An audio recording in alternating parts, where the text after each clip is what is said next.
Because I'm getting a lot of calls and a lot of clients that are concerned about digestive issues, I thought we'd talk about it a little bit so that maybe we can share this video with friends and family and just put it out there for people who want to know, hey, what can I do with all these digestive issues I'm having?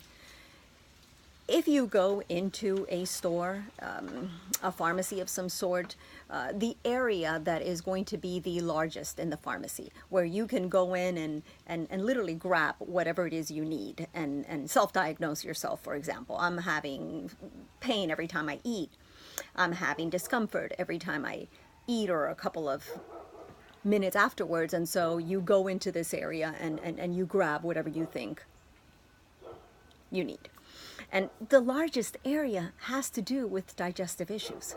So that alone should tell you how common and predominant that is in our society. Actually, 1 out of 5 people have issues with IBS, and that's very common, irritable bowel syndrome. Now, other digestive issues that are very common are ulcerative colitis, Crohn's disease, just inflammatory issues in the digestive system, in the colon. What's the difference between these different illnesses? Ulcerative colitis and Crohn's disease are going to actually indicate that there is a structural defect in that area.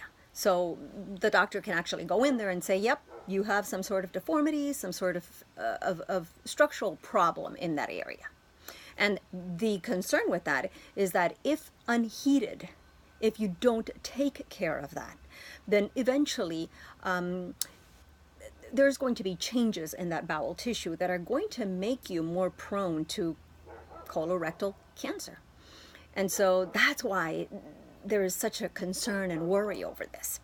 IBS is a little different because you don't have that structural defect, but you do have a great deal of symptoms. You're going to have bloating, gas, abdominal pain, and this constant fluctuation between diarrhea and constipation. So some days you're very loose, bowel movements are very loose, and some days, what happened? I didn't go today. Or when was the last time I went? Or wow, I'm having a hard time. So IBS is a little different, and it's probably a little bit more common as well. So that right there tells you that a lot of it is very stress related. So people that are at risk for IBS, for irritable bowel syndrome, are people who have a history of it in their family. And with that, I don't mean that illnesses are inherited, because they're not. They may seem like they are. Oh, my parents had this, and of course I have it, and now, wow, my kids are getting it. The only reason it seems that way is because my parents ate a certain way, and guess what? I ate the same way because I was living there. And because that's what I learned, I actually taught my kids to eat the same way. So what they have, I have, and my children have. And so you begin to think that illnesses are inherited.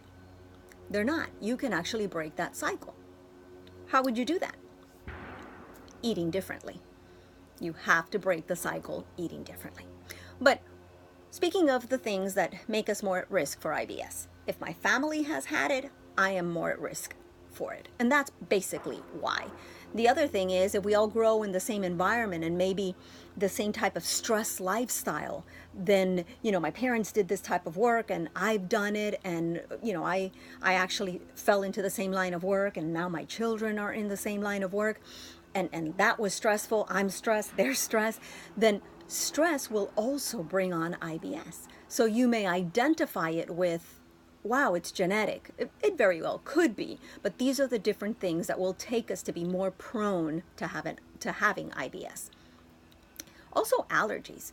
If you're allergic to something and you haven't identified it yet, but you continually consume it and it irritates your digestive system, that's going to be something that's going to take you to have issues that are going to be greater, and the medical profession or a doctor may very well diagnose you with IBS. So we want to be careful with things like wheat and dairy products because we can develop allergies to them because our bodies weren't made to digest that type of food. For example, dairy products, that's for cows. and baby cows. We're actually the only ones that want to continue drinking milk and milk products after we've been weaned. So that's a problem because our digestive system wasn't made to digest that. So if it's in my history, if my folks have had IBS, if it's in the same lifestyle, stressful lifestyle, if there's an allergy, all of these things are going to make me more prone to having IBS. Also, mental health problems will put me in a category that can have issues with IBS. And that's because there's a very big connection that is now being recognized and accepted much more than it was years ago. And that is that there is a connection with the brain and the gut. And so if I have a mental illness, or if I have depression or have anxiety, those things are going to make me more prone because of the connection that there is. They're going to make me more prone to having issues at a digestive level. So keeping all things in mind, and understanding that our diets aren't always the best because people lack fiber in their diet. And that's another thing that's going to create all these issues with irritable bowel syndrome, with inflammation at the colon level. So all those things, meals high in sugar, all those things are going to make me more prone to having the ability to have symptoms, not the ability, but to be diagnosed with IBS. So what can I do about it? Well, if it's a stressful lifestyle, then obviously we want to try to minimize that as much as possible, or give our body what it needs so that we're not stressed all the time. And I'm going to talk about a couple of products that will actually help do that for us. Also, because I'm lacking fiber in my diet and I don't have enough, then I definitely want to make sure I have that. And also because I'm not digesting well because of all this stress and the wrong things I'm eating, well, then I obviously want to look into enzymes to help me have a better digestion. And so let's talk about what we can do for things like that, especially when we talk about breakfast and people ignore breakfast or think I can just walk out the door and not need anything. Well, we actually do need something in the morning. And this is a great alternative for it because Good Vibrations is, I'm sorry, not Good Vibrations, Soul Complete.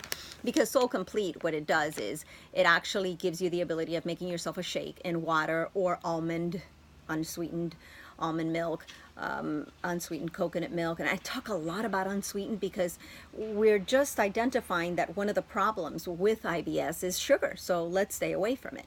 So if I put this into water or any of these milks that are unsweetened and that are not dairy, then now I have something that I can actually give my body that is going to sit well with me, and I'm going to be doing well during the morning. And if you want to do it twice a day, you could also do that twice a day. It's a good meal replacement. The other thing you want to take or keep in mind is you need fiber. So that's what Good Vibrations comes in. So you have a scoop, you put it in water, you mix it and you drink it before breakfast. And now you have something that gives you fiber that you need.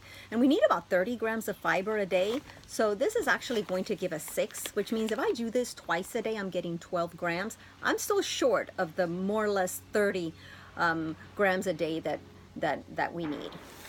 So keep that in mind, because then that tells me I want to use a little bit more raw food as part of my diet. And when you start with this and you have IBS, you may want to start low and build. So every person's different. There are people with IBS who can take, and I've seen this in my experience, a scoop of it and be fine, and there are others that need half. So start slow, listen to your body, you know it, and build up. And have a lot of water when you drink fiber, because that's one of the things that is going to help. What's neat about that fiber is that it has a lot of anti-inflammatory herbs. So it's not just fiber coming in and expanding and causing issues, you know, as it moves along, but it's actually going to come in, fill in the colon, but also heal it because it's got some anti-inflammatory herbs. So that's going to be wonderful for that. And during the day, use drinks that will actually give you vitamins and minerals. You're getting all your trace minerals here. You're getting over 200 nutrients here. So you're getting minerals, vitamins, and you're getting something that actually gives your body what it needs. This is a very digestive drink. I've talked about it in other videos.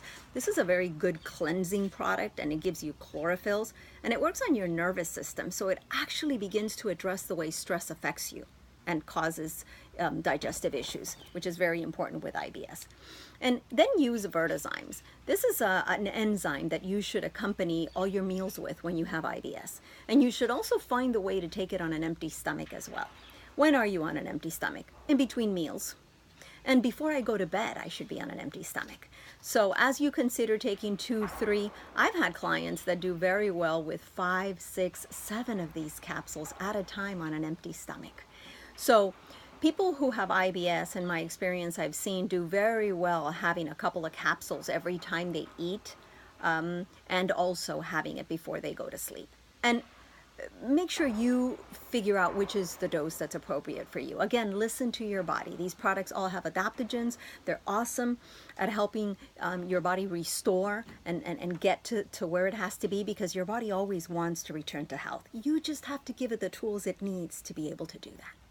So the person who gave you this video would be glad to help you and walk you through how to use these products more specifically. I just wanted to kind of give you an idea of things you could do to actually address this issue that is becoming more and more common in our society.